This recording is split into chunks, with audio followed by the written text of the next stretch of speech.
Hi friends, welcome back to our art village life YouTube channel. ಇದು ನಮ್ಮ Sunday vlog. ಇವತ್ತು ನನ್ನ ವ್ಲಾಗ್ನ ಬೆಳಗ್ಗೆಯಿಂದ ಹಾಲು ಕರೆಯೋದ್ರಿಂದ ಸ್ಟಾರ್ಟ್ ಮಾಡ್ತಾ ಇದ್ದೀನಿ. ಇನ್ನು ನಾರ್ಮಲಾಗಿ ಡೈಲಿ ರುಟೀನ್ ಏನಿದೆ ನಮ್ಮದು ಅದೆಲ್ಲ ಮುಗಿಸ್ಕೊಂಡು ಬೆಳಗ್ಗೆನೇ ಹಾಲು ಕರೆಯೋದಕ್ಕೆ ಅಂತ ಬಂದಿದ್ದು. ನಮ್ಮದು ಏನು ಹಸು ಕರು ಇದೆ, ಅದಂತೂ ಎಂದು ತುಂಬ ದೊಡ್ಡದಾಗಿದೆ. ಆದ್ರೂ ಹಾಲು ಕುಡಿಯೋದಕ್ಕೆ ತುಂಬ ಟ್ರೈ ಮಾಡ್ತಾನೆ ಇರುತ್ತೆ. ಅದು ನೋಡೋದಕ್ಕೆ ಹಸುಗಿಂತ ತುಂಬ ದೊಡ್ಡದಾಗಿ ಕಾಣಿಸ್ತಾ ಇದೆ. ಅಂದರೆ ಎಲ್ಲರೂ ನಮಗೆ ಅನಿಸುತ್ತೆ ಹಸುಗಿಂತ ಕರುನೇ ದೊಡ್ಡದಾಗಿದೆ ಅಂತ. ಬಟ್ ಅದಂತೂ ಹಾಲು ಕುಡಿಯೋದಕ್ಕೆ ತುಂಬ ಇಷ್ಟಪಡುತ್ತೆ. ಹಾಗಾಗಿ ಬೇಜಾರಿಲ್ದಂಗೆ ಅದನ್ನು ಸಹ ಹಾಲು ಕುಡಿಯುತ್ತೆ. ಇನ್ನು ನಾವು ಅಂದರೆ ಅದು ಇಂಜೆಕ್ಷನ್ ತೊಗೊಂಡಿದ್ರು ಕೆಲವ್ರು ಹೇಳ್ತಾರೆ ಡಾಕ್ಟ್ರೆಲ್ಲ ಇನ್ನೆಲ್ಲ ಬಿಡಿಸಿ ಸಾಕು ಅಂತ. ಬಟ್ ಅದು ತುಂಬ ಇಷ್ಟಪಡುತ್ತೆ. ಇನ್ನು ಹಸುನೂ ಹಾಲು ಕೊಡುತ್ತಲ್ವ, ಹಾಗಾಗಿ ನಾವು ಹಾಲು ಕೊಡೋದನ್ನು ಅಂದರೆ ಕರುಗೆ ಹಾಲು ಕುಡಿಸೋದನ್ನ ನಿಲ್ಲಿಸಿಲ್ಲ. ಇನ್ನು ಡೈಲಿ ಅಷ್ಟೇ ಹಾಲು ಕರಿಬೇಕಾದ್ರೆ ಕರು ಅಂದರೆ ಕೋಳಿ ಅಥವಾ ನಾಯಿ ಏನಾದರೂ ಅಷ್ಟೇ ಹಿಂಸೆ ಕೊಡ್ತಾನೆ ಇರುತ್ತೆ. ಆ ಹಸು ಬಂದು ಒಂಥರ ಟಾರ್ಚರ್ ಕೊಡೋದು. ಹಸು ಮತ್ತು ನನಗೆ ಹಾಲು ಕರಿಯೋದಕ್ಕೆ ಬಿಡಲ್ಲ, ಆ ಥರ ಹಿಂಸೆ ಕೊಡುತ್ತೆ. ಹಾಗಾಗಿ ಡೈಲಿ ಇದೇನೆ. ಕೋಳಿಗಳು ಒಂದೊಂದ್ಸಲ ಹಿಂಸೆ ಕೊಡ್ತಾ ಇರೋದೆ. ಕೋಳಿಗಳು ಅಲ್ಲಿ ಹಾಲು ಕರಿಯೋದ್ರ ಬಂದುಬಿಟ್ಟು ಆ ಹಸುಗೆ ಸಿಟ್ಟು ಬರ್ಸೋದು. ಅದು ಹಸು ಒಂದು ಕಡೆ ನಿಲ್ಲಲ್ಲ, ಹಂಗೆ ಎಲ್ಲನೂ ಸಹ ಹಿಂಸೆ ಕೊಡ್ತಾನೇ ಇರುತ್ತೆ. ಇನ್ನು ಇವತ್ತು ನಮ್ಮದು ಡಾಲಿ ಬಂದುಬಿಟ್ಟು ಹಸು ಹತ್ರ ನಿಂತ್ಕೊಂಡು ಹಿಂಸೆ ಕೊಡ್ತಾಯಿತ್ತು. ನಾನು ಈ ಕಡೆ ಹಾಲು ಕರ್ಕೊತಾ ಇದ್ದರೆ ನನ್ನ ಹಸ್ಬೆಂಡ್ ಬಂದುಬಿಟ್ಟು ಅಲ್ಲಿ ಏನು ಹುಲ್ಲನ್ನು ಒಟ್ಟೋದಕ್ಕೆ ಕೆಳಗಡೆ ಅಟ್ಟನ್ನ ರೆಡಿ ಮಾಡ್ಕೋತಾ ಇದ್ದರು. ಅವರು ಫುಲ್ ಇವತ್ತು ರೆಡಿ ಆಗೋಯಿತು. ಹುಲ್ಲು ಹಾಕಬೇಕು ಅಷ್ಟೇ. ತೋರಿಸ್ತೀನಿ ಅವ್ರು ಯಾವ ಥರ ಹಾಕಿದ್ದಾರೆ ಅಂತ. ಒಂದು ಕಡ್ಡಿ ಹುಲ್ಲೂ ಸಹ ಕೆಳಗಡೆ ಬೀಳಬಾರ್ದು, ಅಷ್ಟು ಚೆನ್ನಾಗಿ ಅದನ್ನ ಹಾಸ್ಕೊಂಡಿರೋದು.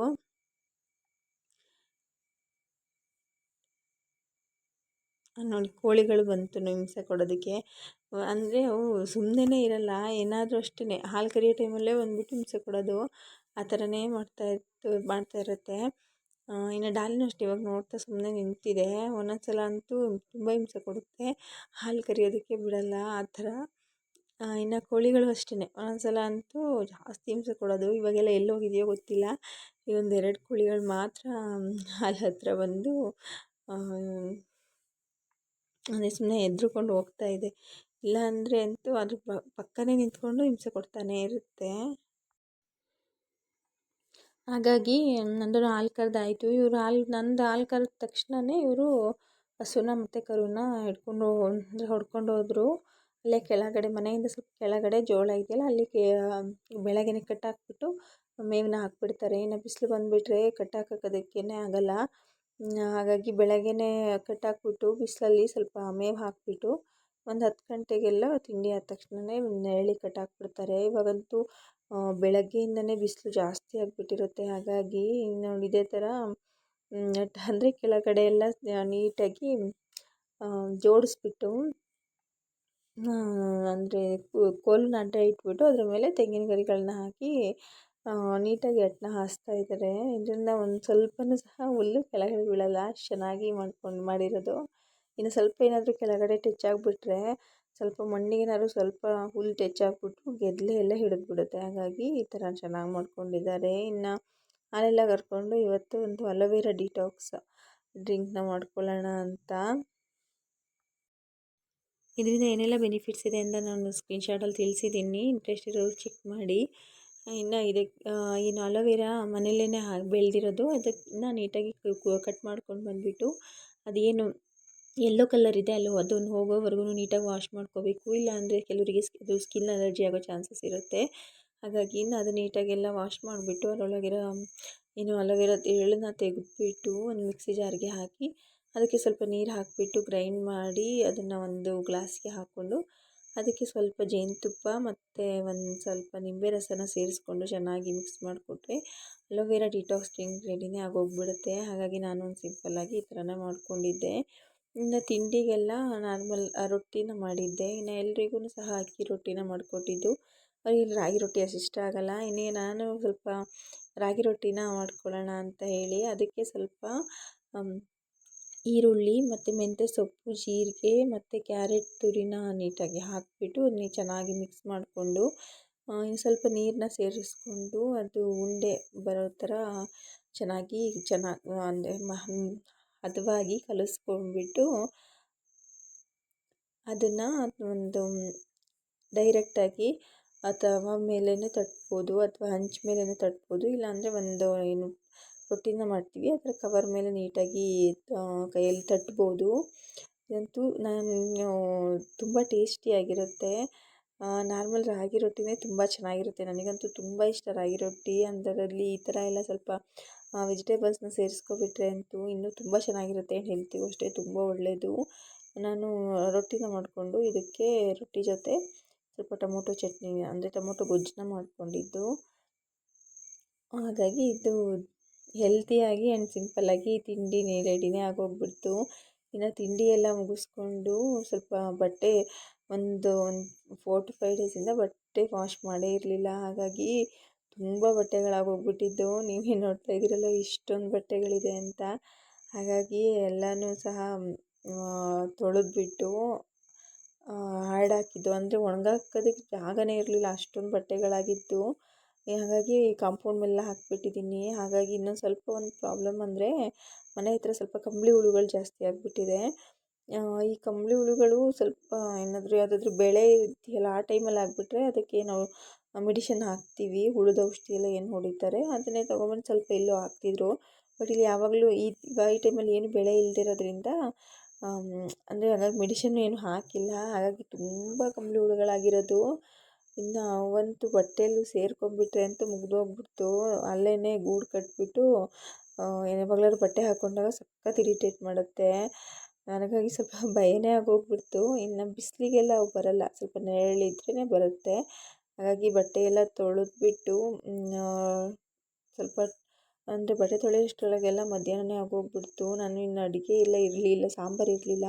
ಹಾಗಾಗಿ ಒಂದು ಸಿಂಪಲ್ಲಾಗಿ ತರಕಾರಿ ಸಾಂಬಾರನ್ನ ಮಾಡ್ಕೊಳ್ಳೋಣ ಅಂದರೆ ಮಧ್ಯಾಹ್ನ ಮತ್ತು ನೈಟ್ಗೆ ಸೇರಿಬಿಟ್ಟು ಮಾಡ್ಕೊಳ್ಳೋಣ ಅಂತ ಹೇಳಿಬಿಟ್ಟು ಅಂದರೆ ಮೊನ್ನೆ ಒಂದು ಚೂರು ಚಪ್ಪರದ ಗಿಡನ ತೋರಿಸಿದ್ರು. ಆ ಚಪ್ಪರದ ಅವರೆಕಾಯಿನ ಅಂದರೆ ಇಲ್ಲೊಂದು ಅವರೆ ಗಿಡ ಹಾಕಿದ್ದೀನಿ ನೋಡು, ಸ್ವಲ್ಪ ಹೂವಾಗಿದೆ, ಕಾಯಿ ವೇಸ್ಟ್ ಮಾಡಬೇಡ ನೋಡು ಅಂತ. ಹಾಗಾಗಿ ನೋಡೋಣ ಅಂತ ಹೋದೆ. ಏನಾದರೂ ಸ್ವಲ್ಪ ಕಾಯಿ ಸಿಕ್ಕಿದ್ರೆ ಅಂದರೆ ತರಕಾರಿ ಸಾಂಬಾರಿಗೆ ಬೇಕಾಗುತ್ತೆ ಅಂತ ಹೇಳಿಬಿಟ್ಟು. ಬಟ್ ಅದು ಇನ್ನೂ ಎಳೆದಿತ್ತು, ಅಂದರೆ ಹೂವಾಗಿರಲಿಲ್ಲ. ಹಾಗಾಗಿ ಚೆನ್ನಾಗಿ ಹೂವಾಗಲಿ ಅಂತ ಹೇಳ್ಬಿಟ್ಟು ಬಂದೆ. ಇದು ಬಂದುಬಿಟ್ಟು ಪುಟ್ಟ ಅವರೆಕಾಯಿ ಚಿಕ್ಕದು ಬರುತ್ತಲ್ವ, ಅಂದರೆ ಅದು ನಾಟಿ ಅವರೆಕಾಯಿ ಬರುತ್ತಲ್ವ, ಅದು ತುಂಬ ಟೇಸ್ಟಿಯಾಗಿರುತ್ತೆ. ಹಾಗಾಗಿ ಚೆನ್ನಾಗಿ ಬಲಿದ್ರೆ ಚೆನ್ನಾಗಿರುತ್ತೆ ಅಂತ ಹೇಳ್ಬಿಟ್ಟು ಬಂದೆ.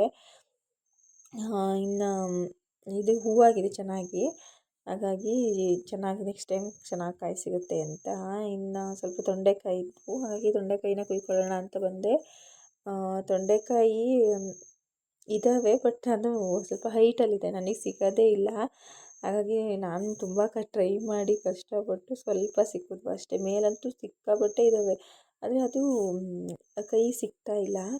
ಆದರೆ ಚಪ್ಪರ ಹಾಕಿಲ್ಲ, ಅಂದರೆ ಮರಕ್ಕೇ ಹಬ್ಬಿರೋದ್ರಿಂದ ಜಾಸ್ತಿ ಸಿಗಲೇ ಇಲ್ಲ. ಇಷ್ಟೇ ಸಿಕ್ಕಿದ್ದು, ಮತ್ತು ಎಲ್ಲ ಸ್ವಲ್ಪ ಒಣಗೋಗ್ಬಿಟ್ಟಿತ್ತು ತೊಂಡೆಗೆ ಬೀಳು. ಹಾಗಾಗಿ ಎಲ್ಲ ಸಾಂಬಾರೆಲ್ಲ ಮಾಡಿಬಿಟ್ಟು ಇವ್ರು ಊಟಕ್ಕೆ ಬಂದರು. ಅಷ್ಟರೊಳಗೆ ಎಲ್ಲ ಅಡಿಕೆ ತೋಟಕ್ಕೆ ಹೋಗಿದ್ದರು. ಅಲ್ಲಿಂದ ಬಂದು ನೀರನ್ನ ಬಿಟ್ಕೊಬಂದಿದ್ರು.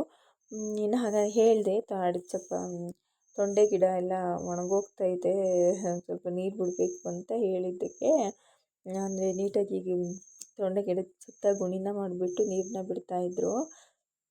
ಸ್ವಲ್ಪ ಬೇಸಿಗೆಯಲ್ಲಿ ನೀರನ್ನ ಕೊಡೋದ್ರಿಂದ ಎನಿ ಟೈಮ್ ಅಂದರೆ ನಿಮಗೆ ಯಾವಾಗ ಬೇಕೋ ಆವಾಗ ಎಷ್ಟು ಬೇಕಷ್ಟು ಕಾಯಿ ಸಿಗುತ್ತೆ. ಅದರಲ್ಲಿ ಸ್ವಲ್ಪ ಚಪ್ಪರ ಹಾಕಿದ್ರೆ ಇನ್ನೂ ತುಂಬ ಚೆನ್ನಾಗಿ ಸಿಗುತ್ತೆ.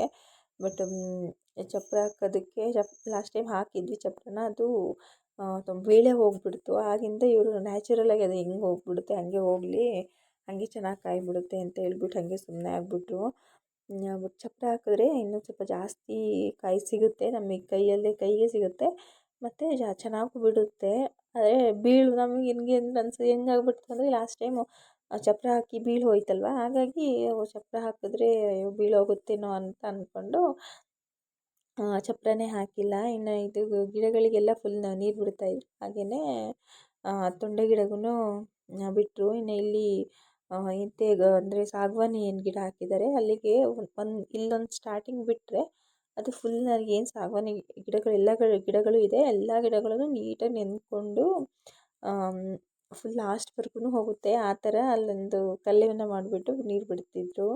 ಇನ್ನು ನಮ್ಮದು ಹಲಸಿನ ಗಿಡ ಇದೆಯಲ್ವಾ, ಅದು ಎಷ್ಟು ಚೆನ್ನಾಗಿ ಕಾಯಿ ಅಂದರೆ ನಾನು ಈಚಾಗಿತ್ತು ಇದು ಉದುರೋಗುತ್ತೆ ಅಂತ ಅಂದ್ಕೊಂಡಿದ್ದೆ. ಬಟ್ ತುಂಬ ಚೆನ್ನಾಗಿ ಕಾಯಿ ಅಂದರೆ ದಪ್ಪ ಆಗಿದೆ. ನೋಡಬೇಕು ಇದು ಟೇಸ್ಟ್ ಯಾವ ಥರ ಇರುತ್ತೆ ಅಂತ. ಇವ್ರು ಯಾವಾಗಲೂ ಹೇಳ್ತಿರ್ತಾರೆ ಅದು ಗಮ್ಲೆಸ್ ಅಂತ.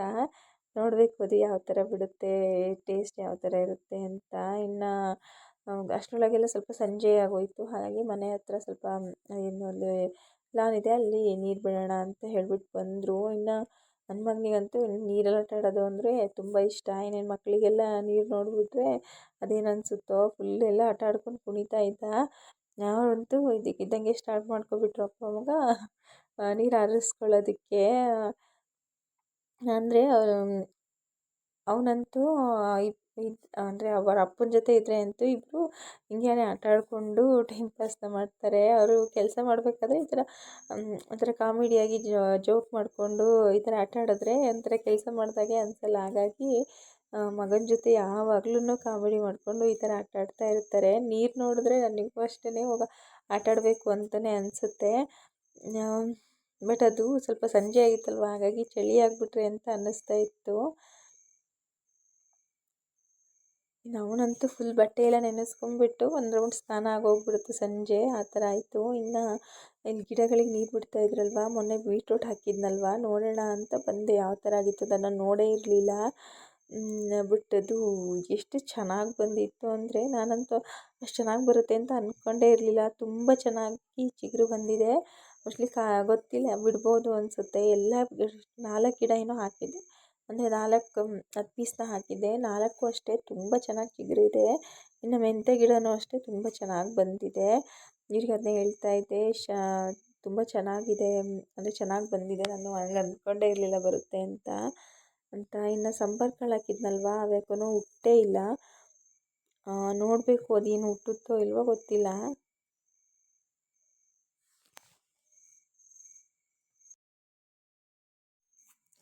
ನಾನು ಅಲ್ಲೇ ತೋರಿಸ್ತಾ ಇದ್ದೆ ಅವರಿಗೆ.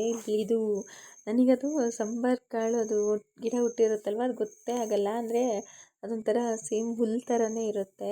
ಅದನ್ನೇ ತೋರಿಸ್ತಾ ಇದ್ದೆ. ಇದು ಏನು ಕಳೆನ ಅಥವಾ ಅದು ಬೀಜ ಹುಟ್ಟಿರೋದಾ ಅಂತ ಅದಕ್ಕೆ ತೋರಿಸ್ತಾ ಇದ್ದೆ. ಇವ್ರು ಅದನ್ನೇ ಹೇಳ್ತಾಯಿದ್ರು, ಇಲ್ಲ ಹುಟ್ತಾ ಇದೆ, ಅದು ಸ್ವಲ್ಪ ನಿಧಾನ ಅನಿಸುತ್ತೆ, ಹುಟ್ಟುತ್ತೆ ಅಂತ ಹೇಳ್ತಾಯಿದ್ರು. ಅದು ಸಂಬಾರ ಗಿಡ ಇದು ಬರ್ತಾ ಇರೋದು, ಬರುತ್ತೆ ಬಿಡು ಅಂತ ಹೇಳ್ತಾಯಿದ್ರು. ಇನ್ನು ಅವ್ರು ನೀರು ಬಿಡ್ತಾ ಇದ್ರಲ್ಲ, ಅದು ನನಗೆ ನೋಡಿ ಅಂದರೆ ನೀರಲ್ಲಿ ಆಟ ಆಡಬೇಕು ಅಂತ ತುಂಬ ಅನ್ನಿಸ್ತು. ಹಾಗಾಗಿ ಅವ್ರ ಜೊತೆನೇ ಏನು ಅವ್ರ ಮಗ ಮತ್ತು ಅವರು ಆಟ ಆಡ್ತಾಯಿದ್ರು. ಅವ್ರ ಜೊತೆನೇ ನಾನು ಸ್ವಲ್ಪ ಹೋಗಿಬಿಟ್ಟು ನೀರಲ್ಲಿ ಆಟ ಆಡೋಣ ಅಂತ ಹೋದೆ. ಅವರಂತೂ ಜಾಸ್ತಿನೇ ನೀರಲ್ಲೆಲ್ಲ ಫುಲ್ ನೆನೆಸ್ಬಿಟ್ರು. ನನಗೂ ತುಂಬ ಸಿಟ್ಟು ಬಂತು. ಹಾಗಾಗಿ ನಾನು ಅವ್ರ ಹತ್ರ ನೀರಲ್ಲೆಲ್ಲ ಇದು ಮಾಡ್ತಾಯಿದ್ದೆ. ನನ್ನ ಮಗನಿಗಂತೂ ಫುಲ್ ನೀರು ಹಾಕ್ಬಿಟ್ರು. ಹಾಗಾಗಿ ಇವತ್ತು ಫುಲ್ ನೀರಲ್ಲೆಲ್ಲ ಆಟನೇ ಆಗೋಗ್ಬಿಡ್ತು. ನನ್ನ ಮಗ ಅಂತೂ ಫುಲ್ ನೆಂದೋಗ್ಬಿಟ್ಟ. ಹಾಗಾಗಿ ಆವಾಗಲೇ ಸ್ನಾನ ಎಲ್ಲ ಮುಗಿಸ್ಕೊಂಡ. ನನ್ನ ಇವತ್ತಿನ ವೀಡಿಯೋನ ನಾನು ಇಲ್ಲಿಗೆ ಮುಗಿಸ್ತಾ ಇದ್ದೀನಿ. ನಮ್ಮ ಇವತ್ತಿನ ವೀಡಿಯೋ ನಿಮಗೆ ಇಷ್ಟ ಆಗಿದ್ದರೆ ದಯವಿಟ್ಟು ಲೈಕ್ ಮಾಡಿ, ಶೇರ್ ಮಾಡಿ ಮತ್ತು ನಮ್ಮ ಚಾನಲ್ನ ಸಬ್ಸ್ಕ್ರೈಬ್ ಮಾಡ್ಕೊಳ್ಳಿ. Thank you.